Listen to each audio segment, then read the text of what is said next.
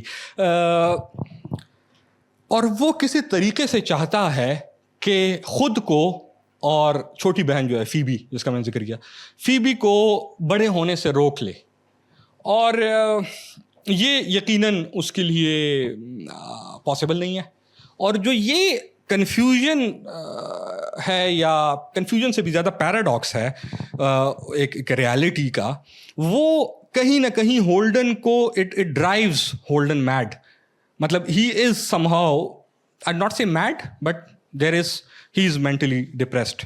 So whenever I discuss this novel in the class, تو میں ایک چیز کرتا ہوں, ابھی I can't do it here, is I'd display some symptoms of clinical depression. I'd show some symptoms of clinical depression, particularly in teenage boys, and from authentic sources, of course. And when you'd read, if you have already read the novel, and when you'd read those symptoms, you'd be like کہ یہ تو میں شاید ہولڈن کی characterisation لکھ رہا ہوں. And that thing is so subtle. اتنا سٹل ہے اس کا جو یہ اس کا ڈپریشن ہے. And then not just depression, he's ایک بہترین کیس اسٹڈی ہے for ADHD as well. If you then again see ADHD in teenage boys, you'd find کہ یہ تو ہولڈن کی exactly ہولڈن کی کریکٹرائزیشن ہے, کہ وہ یہی سب کچھ تو کرتا ہے. وہ اس کو اٹینشن کیسے چاہیے, وہ اس کو کیا اس کے مسائل ہیں, وہ اسکول میں کیسے پرفارمنس ہے, اس کا پیرنٹس کے ساتھ کیا رشتہ ہے, وہ اپنے نارمل لائف میں کنورسیشن کیسے کرتے ہیں. Even if you look at the narration and then the themes, the thematic tendency of Holden Caulfield is quite dark in journal. Like for instance, look at this very passage from The Catcher in the Rye. He says, when you are dead, they really fix you up. I hope to go to hell when I do die. Somebody has sense enough just to dump me in the river or something. Anything except sticking me in a goddamn cemetery. People coming and putting a bunch of flowers on your stomach on Sunday and all that crap. Who wants flower when you are dead? Nobody. And you'd find کہ یہ throughout اس طرح کے, اور this is something which would just pass when you'd reading, because یہ is so because it's a modern novel, so you'd find the modern techniques in it, because of course Salinger is a very skilled writer, so it's not just کہ اس نے اپنی autobiography لکھ لیا, کچھ بھی لکھ لیا. Eventually it's a novel, and you'd see the techniques of, so the technique primarily used here is stream of consciousness, something which is very prevalent in during the modern time periods, and from writers such as James Joyce and then Virginia Woolf, you'd see a lot of stream of consciousness. The story, it would go forward and then it would move backward in the minds of the protagonists or the characters. So you'd see stuff from their eyes, and then you'd hear whatever is going on inside their heads. So this is something which rather probably is going inside his head. You'd find a lot of stream of consciousness, this fragmented stream of consciousness. He might be in the middle of a conversation with Sally, his ex-girlfriend, or with Sunny, the sex worker, or someone else. But and then ekdam se he would be ke main jo hu, I do not get the point of putting flowers on a dead person's grave. مجھے یہ سمجھ نہیں آتا. At times he would want to vanish. This is a recurring motif in the novel کہ وہ vanish ہونا چاہے گا, throughout وہ چاہے گا میں existence سے vanish ہو جاؤں, but that thing would pass. It would just subtly flow away, and you would come to know کہ یہ جو ہے یہ تو وہی سمٹم ہے جس کی میں بات کر رہا تھا, دا ٹینیج ڈپریشن والے سمٹمز یا دا ADHD والے سمٹمس. سو وہ کریکٹرائزیشن فنی بھی ہے, وہ ریلیٹیبل بھی ہے. یہ جو پیسج میں نے سنا ہے, اس سے کتنے اسٹوڈنٹس ریلیٹ کریں گے, جو ایجپشینز والا پیسج تھا کہ, اور اس میں دا courtesy آف ہولڈن کہ ہی از آف دی ویو کہ there is nothing wrong with your lectures and they are quite interesting, whatever is wrong is with me. That very courtesy of Holden, that very upbringing, because he comes from a family of cultured people, so of course اس کی upbringing بھی ایک different طریقے سے, he would be very polite all the times. یہ God damn it, اور یہ جو جو بھی الفاظ ہیں یہ تو اس کا اپنا, وہ تو اپنے آپ کے ساتھ بول رہے, کسی کے ساتھ بولے گا تو بڑی تمیز سے بولے گا, تو جیسے اس کے ساتھ اسپینسر صاحب کے ساتھ بول رہا تھا.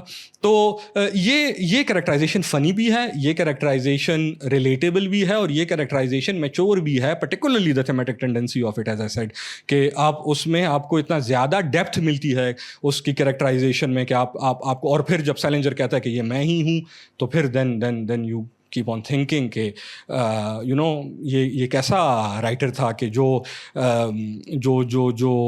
کچھ بھی نہ لکھتے ہوئے یا کچھ بھی نہ پبلش کرتے ہوئے اتنا کچھ کہہ گیا, یا something very interesting at least کہہ گیا, اتنے لوگوں کی نمائندگی کرتا گیا. ایک اور اچھا, ایک انٹرسٹنگ فیکٹ, سو ہیمنگ وے گیا ادھر جنگ پہ, ورلڈ وار سیکنڈ میں گیا, اس نے, آپ سب کو پتہ ہے, وار ناولز لکھے ہوئے ہیں سارے, اس کے جتنے ناولز ہیں وار ناولز ہے.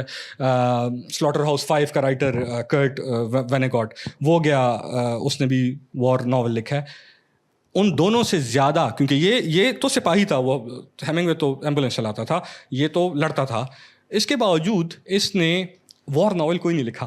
دیر از نو, کوئی وار سٹوری نہیں ہے. ایک سٹوری ہے جس کو وار سٹوری آپ کہہ سکتے ہو, ایک افسانہ ہے جس میں ایک سولجر جسٹ وار پہ جاتے ہوئے اپنی ایک گرل فرینڈ سے بات کر رہا ہے, اپنی محبوبہ سے بات کر رہا ہے, اور وعدے کر رہا ہے کہ میں آؤں گا, تو اس کا نام something for Esme with love, یا تو وہ کہانی ہے اس میں. دیٹس دی اونلی اسٹوری جس میں آپ کو وار کا ذکر ملتا ہے. اس کے علاوہ آپ کو وار کا ایز سچ, بٹ اگر آپ ہولڈن کی کریکٹرائزیشن کو دیکھو, it's a very subtle representation of post traumatic stress as well.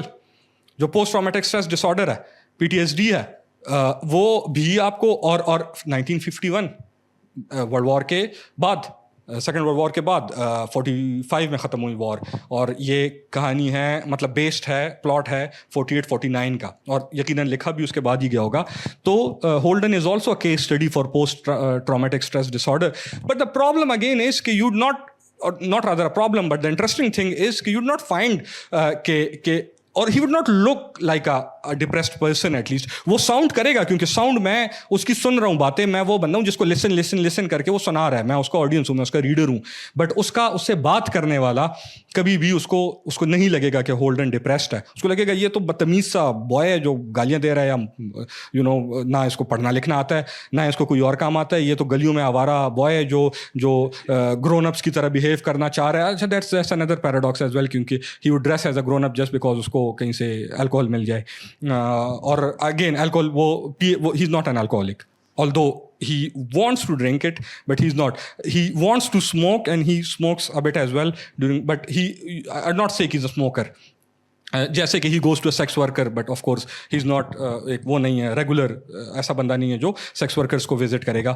تو یہ والا سم تھنگ انٹرسٹنگ پہلو بھی آپ کو اس میں دکھتا ہے کہ وہ سامنے سے ایسے دکھتا ہے کہ یہ تو آوارہ سا لڑکا ہے. اور اس سے مجھے جو خوبصورت چیز لگتی ہے, جو میرے ذہن میں آتی ہے, وہ یہ ہے کہ ہمارے ارد گرد کتنے ہولڈنز ہوں گے کہ جن کو میں بدتمیز کہتا ہوں گا سب سے پہلے, اور پھر کوئی اور, جن کو میں جج کرتا ہوں گا فار دیئر ایکشنز, اور پھر کوئی اور, جن کو میں سدھارنے کی کوشش کروں گا, ان کے اسکولس بدل کر, ان کو ہسٹری کے پیپرز دکھا کر, اور ان کے لیکچرز پہ وہ کر کے, ان کو ٹانٹ کر کے, اور کیا اور آگے کہانی اور, یا میں وہ ہاروڈز ہوں, وہ ٹیکسی ڈرائیور کہ وہ مجھے کہتا ہے ڈکس کیا جاتی ہوں, میں سے کہتا ہوں تم کیا کہہ رہے ہو, تم کون سی ڈکس. اور تو کتنے ارد گرد ہوں گے جو دکھتے نہیں ہیں. اور جو ہے بہت سارے لوگوں کا ماننا ہے کہ ہولڈن مر چکا ہے after this novel. He just killed himself, and he wants to. He never mentions suicide directly, though, in the book, but he talks about vanishing from existence. That is another motive. If some of you remember when we were discussing Sarah Kane's Psychosis, and we talked about that psychosis is not about suicide, but rather it is about vanishing from existence. And vanishing for existence to me is کہ میں اس کمرے میں ادھر بیٹھا ہوں, میرا وجود ہے, لیکن اس کے باوجود کوئی مجھے نہیں نوٹس کر رہا, ایٹ لیسٹ میں ہوتے ہوئے بھی نہیں لوگوں کو دکھ رہا ہوتا ہوں. میں اٹینشن اسی لیے چاہ رہا ہوتا ہوں. اس کے جو بھی ریزنز ہیں وہ ہر بندے کے اپنے ریلیٹیو ہوں گے, ہر بندے کا ڈفرینٹ ہوگا, بٹ ایسے لوگ ہوں گے, ایسے لوگ ایگزسٹ کرتے ہوں گے جو یہ والے سمٹمز رکھتے ہوں گے. تو مجھے لگتا ہے کہ اس میں رادر دین کہ اس کی اتنی یہ اس کو جو نوٹوریس اس کی جو